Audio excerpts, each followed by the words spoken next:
Jakarta. Sebagai ibu kota negara Republik Indonesia, Jakarta adalah kota metropolitan yang memiliki populasi penduduk mencapai lebih dari 10 juta jiwa.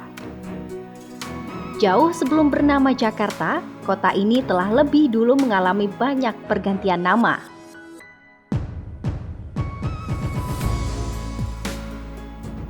Sebagai kota pelabuhan, Jakarta pada mulanya bernama Sunda Kelapa. Pelabuhan Sunda Kelapa berlokasi di muara Sungai Ciliwung. Pelabuhan Sunda Kelapa merupakan salah satu pelabuhan tertua yang ada di Indonesia dan merupakan cikal bakal terbentuknya kota Jakarta. Meski telah berganti nama beberapa kali, berdasarkan surat keterangan Gubernur DKI Jakarta tanggal 6 Maret 1974, nama Sunda Kelapa ditetapkan sebagai nama resmi pelabuhan ini. Pelabuhan Sunda Kelapa sejatinya sudah ada sejak abad ke-5 dan merupakan pelabuhan yang berada di bawah kepemilikan Kerajaan Tarumanegara. Namun, pada abad ke-12, pelabuhan Sunda Kelapa berpindah tangan menjadi milik Kerajaan Sunda. Sejak Kerajaan Sunda berhasil menguasai pelabuhan ini, pelabuhan Sunda Kelapa menjadi berkembang pesat. Pelabuhan Sunda Kelapa menjadi salah satu pelabuhan penting yang ada di Pulau Jawa, mengingat lokasinya yang cukup strategis. Selain pedagang-pedagang dari berbagai daerah di Nusantara yang melakukan kegiatan perdagangan di pelabuhan ini, tak jarang juga para pedagang asing dari luar negeri, seperti Tiongkok, Arab, India, Inggris, dan Portugis. Bangsa Portugis, bangsa Eropa pertama yang menginjakkan kaki di Sunda Kelapa, bahkan membangun relasi dengan Kerajaan Sunda, hingga diizinkan membuat kantor dagang di sekitar pelabuhan. Kesultanan Demak yang melihat hubungan Portugis dengan Kerajaan Sunda menyebutnya sebagai sebuah ancaman, kemudian merencanakan penyerangan atas Sunda Kelapa. Pada abad ke-16 atau di tahun 1501, Raja Sunda Surawisesa meminta bantuan Portugis yang ada di Malaka untuk mendirikan benteng di Sunda Kelapa sebagai perlindungan dari kemungkinan serangan Cirebon yang akan memisahkan diri dari Kerajaan Sunda. Namun, sebelum pendirian benteng terlaksana, Cirebon yang dibantu Demak langsung menyerang pelabuhan. Orang-orang Sunda menyebutnya adalah sebuah tragedi, karena penyerangan tersebut membumi hanguskan kota pelabuhan dan membunuh banyak rakyat Sunda di sana.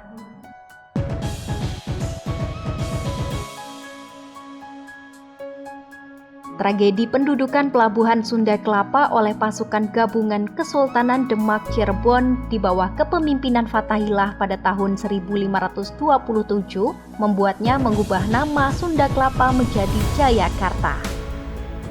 Peristiwa ini kemudian diingat sebagai ulang tahun kota Jakarta. Jayakarta sendiri diartikan sebagai kota kemenangan. Setelah Demak berkuasa, Belanda di bawah pimpinan Cornelis de Houtman tiba pertama kali di pelabuhan Sunda Kelapa pada tahun 1596 dengan tujuan utama mencari rempah-rempah. Mengingat pada saat itu rempah-rempah merupakan komoditas utama di Belanda karena berbagai khasiatnya seperti obat, penghangat badan, dan bahan wangi-wangian. Pada tahun 1610, Belanda membuat perjanjian dengan Pangeran Jayawikarta atau Wijayakarta, penguasa Jayakarta.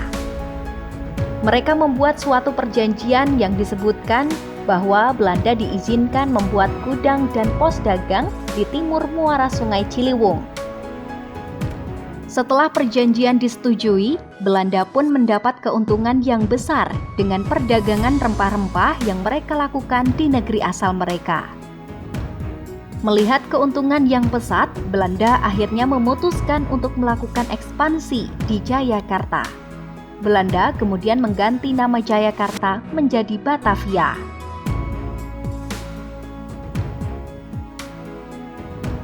Pada tahun 1619, VOC dipimpin oleh Jan Pieterszoon Choen menduduki Jayakarta setelah mengalahkan pasukan Kesultanan Banten dan kemudian mengubah namanya menjadi Batavia. Selama kolonialisasi Belanda, Batavia berkembang menjadi kota yang besar dan penting.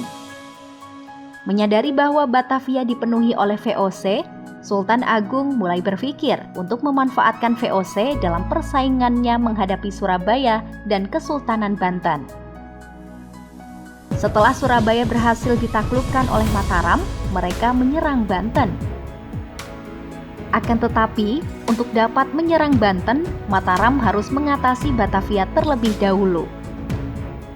Bulan April 1628, Kiai Rangga, Bupati Tegal dikirim sebagai duta ke Batavia untuk menyampaikan tawaran damai kepada VOC.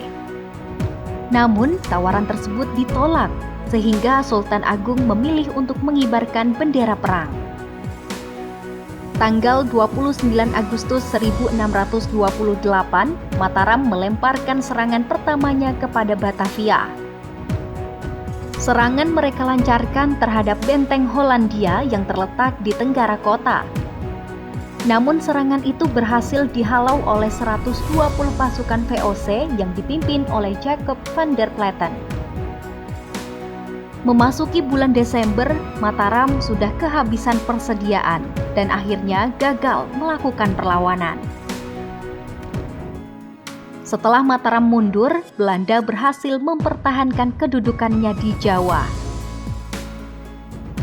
Pada dekade-dekade berikutnya, VOC memperluas pengaruhnya dengan mengakui sisi dataran tinggi Priangan, serta pelabuhan pantai utara Mataram, seperti Tegal, Kendal, dan Semarang. Pada 9 Oktober 1740 terjadilah kerusuhan di Batavia dengan terbunuhnya hampir 10.000 orang Tionghoa. Dengan terjadinya kerusuhan ini, banyak orang Tionghoa yang lari keluar kota dan melakukan perlawanan terhadap Belanda.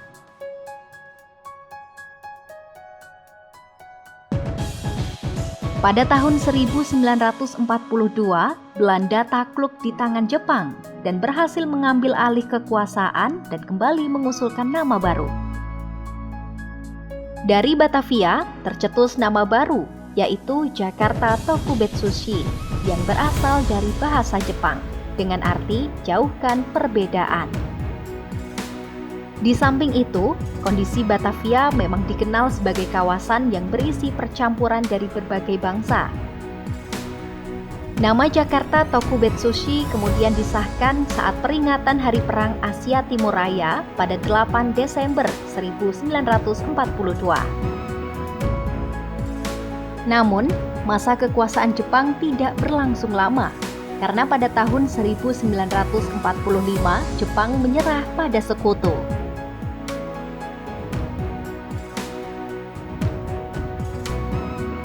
17 Agustus 1945, Indonesia mulai mendeklarasikan kemerdekaan dan Jakarta menjadi ibu kota Republik Indonesia. Arnold Mononutu selaku Menteri Penerangan Republik Indonesia Serikat mengatakan sejak 30 Desember 1949 dinyatakan sudah tidak ada lagi sebutan Batavia. Ibu kota Republik Indonesia ini pun mendapat sebutan baru, yaitu Jakarta. Jakarta pada akhirnya dikukuhkan pada 22 Juni 1956 dan dipimpin oleh gubernur pertamanya, yaitu Sumarno Sosroatmojo. 22 Juni akhirnya disahkan sebagai hari ulang tahun Jakarta. Selain itu, Monumen Fathahillah menjadi pertanda bahwa masa itu ia berhasil mengusir bangsa Portugis dari Sunda Kelapa. Setelah rentetan perjalanan panjang histori hingga silih berganti nama, ibu kota negara Indonesia ini semakin berkembang pesat menjadi sentra metropolitan Indonesia.